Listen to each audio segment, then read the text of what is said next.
3, 2. परमात्मा जैसे कुछ बुजुर्ग लोग हैं, वृद्ध हो गए बेचारे, ये तत्व ज्ञान ना मिलने से, अध्यात्म ज्ञान ना मिलने से अपने को जो ट्रेनिंग मिलती है परिवार से, रिश्तेदारी से, कुटुंब कबीले तक, समाज से, वो केवल यही मिलती है भाई अपना करके खा ले और लेकर दे दे।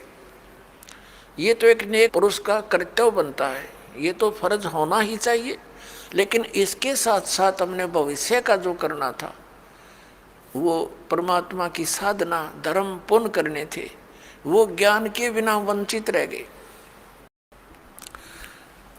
और वो ज्ञान मिले सतगुरु और संत से, तो परमात्मा कहते हैं आखिर तुझको कौन कहेगा गुरु बिन आत्म ज्ञान।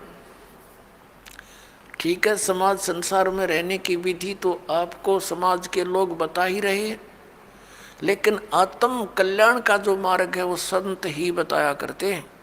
और संतों तक आप पहुंच नहीं पाते क्योंकि आप उसी ऐसे समाज में ग्रप हो गए और उन्हीं विचारों से आप संतुष्ट हो गए कि इतना ही काम है। जब सत्संग में आवांगे पता चलेगा कि मनुष्य का और भी एक आवश्यक काम है जो हमने प्रारंभ नहीं किया। दास पहले गांव गांव में जाते थे, सत्संग करता था। एक गांव में 2 भाई थे, एक ने उपदेश ले लिया था, एक उनके पिताजी थे, बहुत नेक आत्मा थे, लेकिन इस ज्ञान के अभाव से वो इन सत्संग आदि के नाम से बहुत खिंचते थे। हम वहाँ 3 दिन का पाठ करते थे जैसे यहाँ चलता है, और 3 दिन तक 2-2, 3-3 बार टाइम में सत्संग करते थे। घर वालों को समझाते थे क्योंकि नया भगवान, नया ही ज्ञान, कई दिन तक लगातार समझाने से कुछ बुद्धि में आता है ये।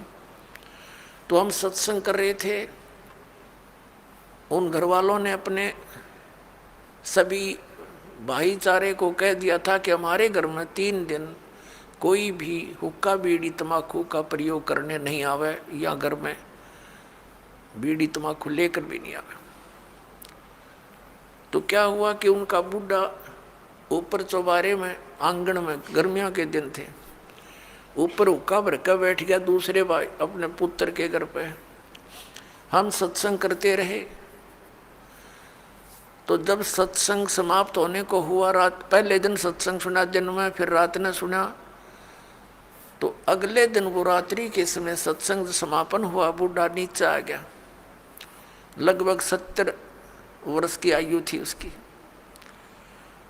अब वो आके हमारे पास बैठ गया जमीन पे, और उसकी पुत्र वधू ये सोच रही थी बूढ़ा पता नहीं क्या बोल लगा महाराज जी को, पता नहीं क्या कह देगा यू, क्योंकि इनने कभी ये काम देखे नहीं, और पता नहीं क्यों आ गया यू तो बहुत चिढ़ा करता है इन बातों से।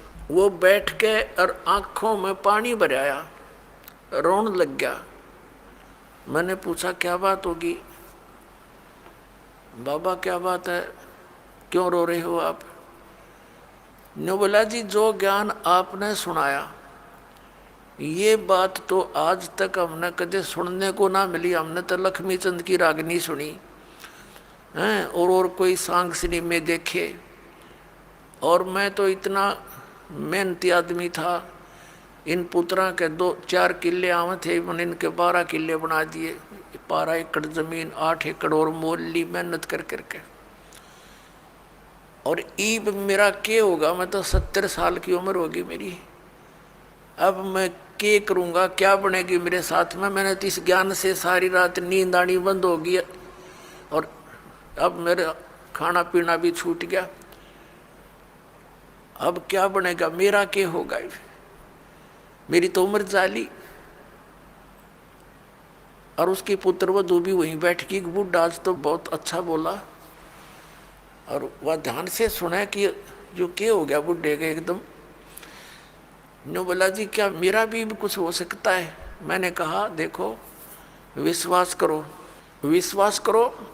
अब जैसे कुएं होते थे पहले बहुत गहरे, और उनमें 100-100, 150 फुट नीचा जल होता था, उसको निकालने के लिए एक लंबी नेजू हुआ करती रस्सी, बहुत मोटा, इतना मोटा रस्सा, और 150-200 फुट लंबा, और उसके बाल्टी बांध दी जाती थी और वो बाल्टी से पानी निकालते थे तो 100 फुट दूर तो खींच के ले जाते थे 2-3 जने, और फिर बाल्टी से जल निकल आता था।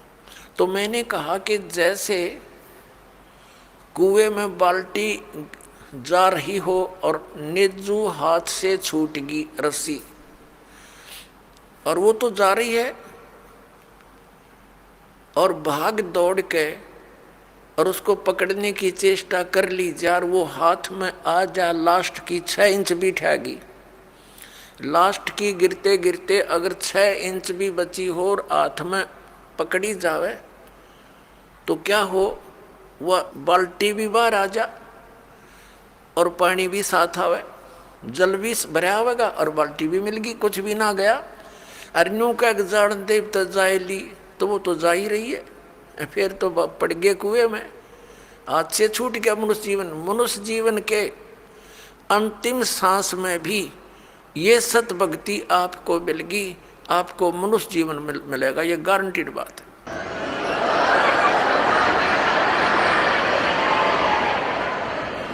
और आप क्या तो अभी 70 वर्ष है, एवरेज 80-90 तो मानते हैं मनुष्य की आयु, और आप तो स्वस्थ दिखाई देते हो, करड़े हो, खूब तगड़े, और नाम लो पर ओका बीड़ी शराब तम्बाकू ये छूना नहीं पड़ेगा। और आन उपासना कुछ नहीं करोगे, ये बाबे गांव घूम में इतने डेरे डेरे बन रहे हैं, या अन्य जो समाध पूजा तीर्थ व्रत ये नहीं करने होंगे। ने बोला जी मैं तो कुछ नहीं करूं, मेरा पीछा छूटे क्यों करे, और कर करा लिया हमने, सारी उम्र डले डोलिए, मुझे दीक्षा दे दो। उसकी पुत्र वधू कहने लगी दादा ओके बहुत पीवा है तू, नाम लेकर हुक्का नहीं पीना।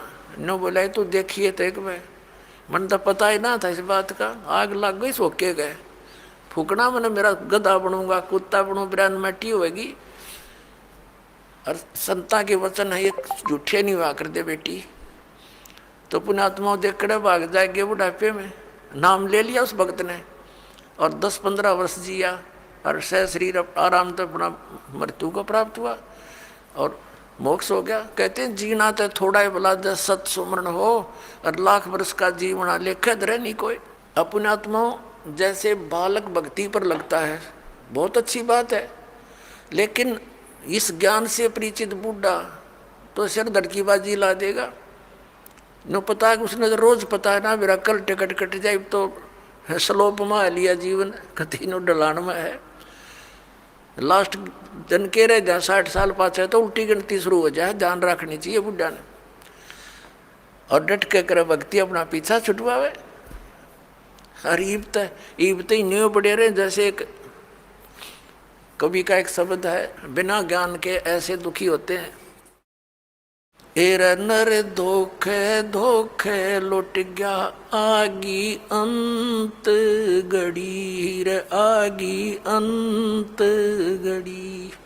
एर नर धोखे धोखे लुट गया आगी अंत गड़ी रे आगी अंत गड़ी। तो फिर क्या कहता है, पोता ब्यालों या मन में रही और एली करवा दो खड़ी टिकट कटन न हो रही है और ये आस्था लाए बैठा है कि हे भगवान एक पोता और ब्याह जा फिर बेसिक मर जाऊं, और फिर नो कहे एक छोरे किया एक और मकान बन जा बस फिर क्या कहने बेसिक मर जाऊं। बता, इस प्रकार की आस्थाएं अज्ञानता से वृद्ध अवस्था में ये ज्यादा बढ़ जाती है, और जब ज्ञान हो जाएगा तब अपना माला लेके और बैठ जा कुण में, ना ताश खेले ना होके पाड़े ना गप्पे मारे, दिन रात एक करके अपना भक्ति करा के पीछा छुड़वाए। तो इस प्रकार पुण्यात्माओं परमात्मा कहते हैं पाछे गई सो जान दे और ले रहे तीन राख, उल्टी ला चढ़ाइयो करो अपुटी चाक। अगम निगम को खोज ले बुद्धि विवेक विचार, उदय अस्त का राज मिले तो बिन नाम बेगार। क्या कहते हैं परमात्मा के याद दिलाना चाहते हैं कि जरा सा कुछ विवेक से काम ले ए प्राणी,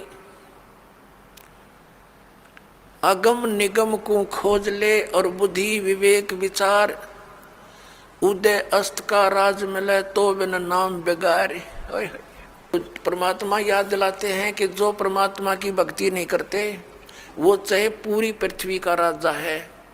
आपने नो दिखा है कि तो बड़े आगे पाछे इसका सलूट मारनी है और बड़ी जय जयकार हो रही है। परमात्मा कहते हैं ये तो 3 व्हीलर वाला है, अपने पल्ले तो पैसे खर्च कर रहा है और खूब चहल पहल दिखाई देती है, अंत में इसकी वाह बिरन माटी होगी, याद रखेगा। अगम निगम को खोज ले बुद्धि विवेक विचार, उदय अस्त का राज मिले तो बिन नाम बेगारे। या भक्ति नहीं है तो यु राजा पूर्व जन्म की कमाई को बर्बाद कर रहा है और आगे की दाढ़ी बनती नहीं, क्योंकि ये नाम जाप ठीक नहीं कर रहा है। तो इसलिए परमात्मा कहते हैं बिन उपदेश अचंभ है, ये क्यों जीवत है प्राण, भक्ति बिना का ठोर है, ये नर नाही पाषाण। परमात्मा कबीर परमेश्वर जी कहते हैं कि बिना उपदेश लिए बगैर गुरु धारण किए ये मनुष्य ये जीव किसको आधार मान के जी रहा है। मुझे इस चीज का आश्चर्य हो रहा है। और भक्ति बिना का ठोड़ है, ये नर नाही पाषाण। ये तो पत्थर हैं जब इस मनुष्य जीवन को बर्बाद कर रहे हैं, ना कोई आधार। यदि हम बच्चों को आधार मानते हैं तो हमारी ये मृत्यु हो जाती है, तो बच्चे हमारे कहाँ से हुए। हमारे सामने बच्चों की मृत्यु हो जाती है तो ये आधार निराधार था, हमारा भूल थी हमारी कि हम इसीलिए जी रहे थे। हमारा आधार होना चाहिए मोक्ष, और मोक्ष के लिए पूर्ण संत की आवश्यकता होती है, सत भक्ति की आवश्यकता होती है। तो वो सभी समय संयोग इस कलयुग में आके इकट्ठे होते हैं जो अब आपके लिए रजा कर रखी भगवान ने। संत पूरा हो, पूर्ण परमात्मा की भक्ति हो, शास्त्र अनुकूल हो, अधिकारी हो नाम देने का, तो ऐसे संयोग ऐसे नंबर कदे कदे जुड़ा करें जो आज सारे नंबर मिल गए। और अब केवल नाम लेना है, बुराइयों से बचना है, मोक्ष हो जाएगा। परमात्मा क्या कहा करते, यो सौदा फिर नाही संतो, यो सौदा फिर नाही, यो सौदा फिर नाही रे संतो, ये सौदा फिर नाही। लोहे जैसा ताव जात है, लोहे जैसा ताव जात है, ये काया दे सराही रे संतो, यो सौदा फिर नाही। ये सौदा फिर नाही संतो, यो सौदा फिर नाही। ये मनुष्य जीवन का मिलना बार बार नहीं होता। किसी सदग्रंथ को उठाकर देख लो, किसी महापुरुष के विचार देख लो कि मानुष जीवन दुर्लभ है, ये मिले न बारंबार, और जैसे तरवर से पत्ता टूट जाए वो फिर नहीं लगता डार। परमात्मा कहते हैं कबीर साहब जी के इड़की दे दे रोएगी सुरता जो तू चलेगी अकेली। जिस परिवार के लिए तू सारा दिन केवल इस पशु जैसे कर्म में ही लीन रहता है, और जब तेरी मृत्यु होने का समय आ जाएगा, अचानक बीमारी भयंकर हो जाती है लाइलाज, फिर वो सोचता है कि अब मेरा क्या बनेगा भगवान, मेरे बच्चे रह गए, इनका क्या होगा। परमात्मा कहते हैं तू भक्ति कर, मेरी शरण में आ, तेरी आयु भी बढ़ाऊंगा, तेरे बच्चों की भी रक्षा करूंगा। इसलिए भगवान की खोज हम कर रहे थे, भक्ति कर रहे थे कि हमारा ऐसा बुरे टाइम में भगवान मदद किया करता है। तो परमात्मा कहते हैं तू मेरी शरण में आ, फिर लग ढंग से। कहते हिड़की दे दे रोएगी सुरता, आत्मा को कह रहे हैं जब तू चल रहेगी अकेली। जिस परिवार को अपना मान रहा था वो तो यहीं रहेगा, तेरी बाँह पकड़ के ले जाएंगे यम के दूत।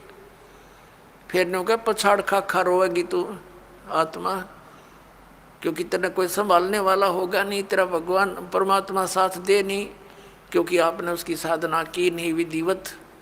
और यदि आपने सतभक्ति कर रखी है और आपका यहाँ से जाना भी तो है ही सभी ने, लेकिन मालिक आपके साथ खड़ा पाओगा जब कहेगा बेटा मेरे साथ, और यम के दूत दूर हो जाएंगे, एक दूर कति 100 कोस दूर खड़े पाओगे। तो हमने उस दिन की भी अब थोड़ी सी चिंता करनी चाहिए जब संसार